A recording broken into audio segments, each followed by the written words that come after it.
ඉතින් මේ කියන්නේ ඇත්තටම ඛේදවාචකයක් ගැන. මේ සිද්ධිය වුණේ දැන්ට අවුරුදු 11කට 12කට විතර කලින් මගේ හොඳම යාළුවෙක්ගේ නෑදෑයෝ කට්ටියක් තමයි මේ ඉරණමට මුණ දුන්නේ. මේ කුණේ කළුතර හොරණ පාරේ. ඉතින් මම කතාව කියන්නම්. ඇලමෝදර වෑන් එකක් ගිනි ගන්නවා කියලා ආරංචියක් ආවා. ඉතින් ඒ ආරංචියට අපිත් ගිහිල්ලා බැලුවා. එතකොට වෙලාව රෑ 12:31 වගේ ඇති මතක විදියට. කොහොම හරි මායි තව යාළුවෝ දෙන්නෙකුයි හොයාගෙන ගියා තැනට බලන්න සිද්ධිය. කළුතර හොරණ පාරේ ඇලමෝදර පාලම පහුන ගමන් තමයි මේ වෑන් එක ගිනි ගන්න තිබුණේ. ඉතින් අපි සෙට් එකේ තැනට ලං වෙනකොට ගිනි ගන්නවා ගොඩක් ගිනි ඇවිලිලා තිබ්බේ. ලං වෙන්න තියා හිතන්නවත් බෑ හරියට. සාමාන්‍යයෙන් වෑන් එක ගිනි ගන්න තැන ඉඳලා මීටර් 100ක් වගේ දුරට යනකම් ප්‍රශ්න එනවා. ඉතින් ළඟට යන්නවත් හිතන්නවත් බෑ. නිවන්නවත් මොනවත් කරන්න හිතන්නවත් බැරි වුණා අපිට. වෑන් එක අලු වෙලා යන ගම ඉතින් මිනිස්සු බලාගෙන හිටිය කරන්න දෙයක්වත් නැහැ. කිට්ටු වෙන විදියකුත් නැහැ. අලු වෙලා ඉවර වෙනකොට වෑන් එක ගාවට කට්ටිය ඩිංග ඩිංග ලං වුණා. ගින්න ඩිංග ඩිංග අඩු වෙනකොට මිනිස්සු ලං වුණා වෑන් එක ගාවට. වෑන් එක ඇතුලේ 4 දෙනෙක් හරි 5 දෙනෙක් හරි පිච්චිලා මැරිලා ඉන්නවා කියලා පෙනුණා. චූටි ළමයි දෙන්නෙකුත් ඉන්නවා කියලා පෙනුණා. එක ළමෙක් හිටියේ අම්මෝ තුරුළු කරගෙන. දෙන්නෝම පිච්චිලා. ඒක දැක්කම නම් එතන හිටිය හැමෝටම වගේ ඇඬුණා.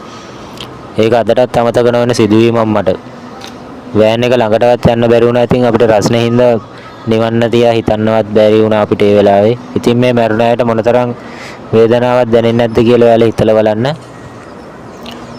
අර පොඩි දරුවෙක් හිටියේ. පොඩි දරුවා අම්මව තුරුළු කරගෙනමයි මැරිලා හිටියේ.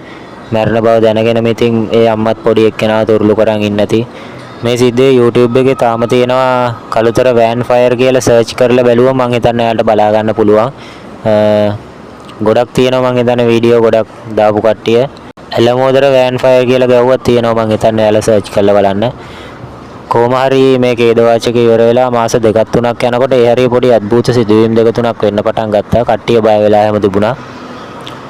මම කියන්නම් ඔයාලට ඒ දවස්වල ලොකුවට ගියපු කතා 2-3ක් විතර. මේ සිද්ධිය ඇත්තටම වෙලා තියෙනවා කියලා මම හිතනවා. මොකද මේවට මුණ දුන්න කට්ටිය ගොඩක් බය වෙලා තිබ්බා. ඊට පස්සේ එතන ලොකු පූජාවක් තියලා පිරිත් එහෙමත් කිව්වා. ඒ කාලේ අපේ පාරේ ආමි කැම්ප් එකක් තියෙනවා. කැම්ප් එකේ කොල්ලෙක් නිවාඩුවට ගෙදර යන ගමන් ඔතනින් යනකොට රෑ 1ට විතර ගෑනු කෙනෙක් බයික් එකට අත දාලා තියෙනවා. ඈතදීම එයා හෙඩ්ලයිට් එකෙන් ඒක දැකලා තියෙනවා. මේ ගෑනු කෙනාගේ මූණ පිච්චිලා වගේ බලන්න බය හිතෙන මූණක් තමයිලු තිබුණේ කොල්ල කියන විදියට. මේ කොල්ල බයටම එන හයියෙන් බයික් එකේ ගිහිල්ලා වේගෙන් ගිහිල්ලා කඩාගෙන බිඳගෙන ගිහිල්ලා මීටර් 50ක් වගේ ගිහිල්ලා ආයි පස්ස හැරිලා බලලා මේ මිනිස්සේ ඉන්නවද කියලා. මේකේ කොල්ලෙක් හින්දා ලොකු ගැම්මක් තියෙන්නත් ඇති. ඒ හින්දාම ආයි පස්ස හැරිලා බලලා කවුද ඉන්නේ ඒ ගෑණි ඉන්නවද කියලා. ඊට පස්සේ මෙයා ඩිංග ඩිංග එහෙම බල පිටිපස්සෙන් බල ටිකක් ඉස්සරහට යනකොට ආයි ඉස්සරහ ඉඳගෙන මේ ගෑනු කෙනා අත දානවලු. ඊට පස්සේ මෙයා ඒ බයටම කඩාගෙන ගිහිල්ලා බයික් එක ඇක්සිඩන්ට් වෙලා ටිකක් ලොකුවට යට තුවාල වෙලා තිබුණා. ඊට පස්සේ නූල් බැඳලා තොইল කරලා ඒ කොල්ලට බෙහෙත් කළා. කොහොම හරි ඒ කොල්ලව ගොඩ ගත්තා. ඊට පස්සේ තව කට්ටියට ඇහිලා තිබ්බ. එතනින් යනකොට පොඩි ළමයි අඬන සද්දේම ඇහිලා තිබ්බ. ගෑනු කෙනෙක් විලාප දෙන සද්දේ ඇහිලා තිබ්බ ගොඩක් අයට. ඒක නම් ගොඩක් අයට ඇහිලා තිබ්බ ගෑනු කෙනෙක් විලාප දෙන සද්ද න. ඔය වගේ තව එක කතා 3-4ක්ම තියෙනවා. උතන වෙච්ච සිද්ධි ගොඩක් කට්ටිය බය වෙලා තියෙනවා. මම හිතන්නේ මේ දේවල් ඇත්තටම වෙන්න පුළුවන්. නැත්තම් අපි දැකපු දේවල් S2කට දැකපු දේවල් ඒ හරියෙන් යනකොට මතක් වෙන හින්දා අපේ මොලේ විසින් අපිව රවට්ටනවා වගේ දෙයක් වෙන්නත් පුළුවන්. මේ වීඩියෝ එකේ තියෙන ෆොටෝ වල තියෙන ඒ ඇත්තම සිදුවීම වෙච්ච වෙලාවේ ගහපු ෆොටෝ තමයි මේවා. මගේ ගහපු ෆොටෝ නෙවෙයි. මම මේවා අන්තර්ජාලයෙන් ගත්ත ඒවා. ඉතින් ඔයාලට පුළුවන් කළුතර හොරණ පාරේ ඉන්න යාළුවෝ එහෙම ඉන්නවනම් පොඩ්ඩක් අහලා බලන්න. මේ සිද්ධිය හොයලා බලන්න. සමහර විට ඔයාලගේ අම්මලා තාත්තලාට මේ සිද්ධිය මතක ඇති. ඒ කාලේ මට ආරංචි වෙන විදියට මම දන්නේ මේ වෑන් එකේ ඩ්‍රයිවර් පෙට්‍රල් ටැංකියේ ලීක් එකක් හින්දා බූලියක් වෑන් එක ඇතුලේ තියාගෙන ඒ වෑන් එකට බටේ දාලා ට්‍රිප් එකක් වගේ ගමනක් ගිහිල්ලා එන ගමන් තමයි මේ ඛේදවාචක වෙලා තියෙන. ඩ්‍රයිවර්ගේ වැරද්දක් හින්දා පෙට්‍රල් කෑන් එකට ගිනි ඇවිලිලා මොකක් හරි වෙච්ච දෙයක් හින්දා තමයි මේ වෑන් එක ගිනි අරගෙන තියෙන. ඒ කට්ටියට මුකුත්ම හිතා ගන්නවත් බැරි වෙලා විනාඩි ගානකින් අලු වෙලා දූවිලි වෙලා ගිහිල්ලා තිබ්බා.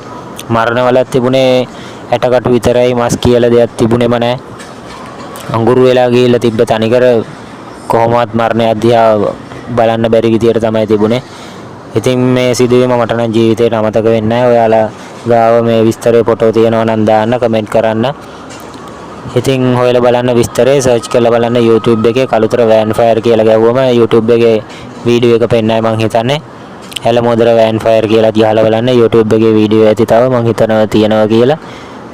ඉතින් මේක මට ජීවිතේට අමතක වෙන්නේ නැති සිදුවීමක්. ඉතින් ඔයාලට මොකද හිතෙන්නේ කියලා කමෙන්ට් එකක් දාන්න. ඔයාලා විස්තර දන්නවා නම් මේ ගැන තව ඒවත් කියලා කමෙන්ට් එකක් දාන්න.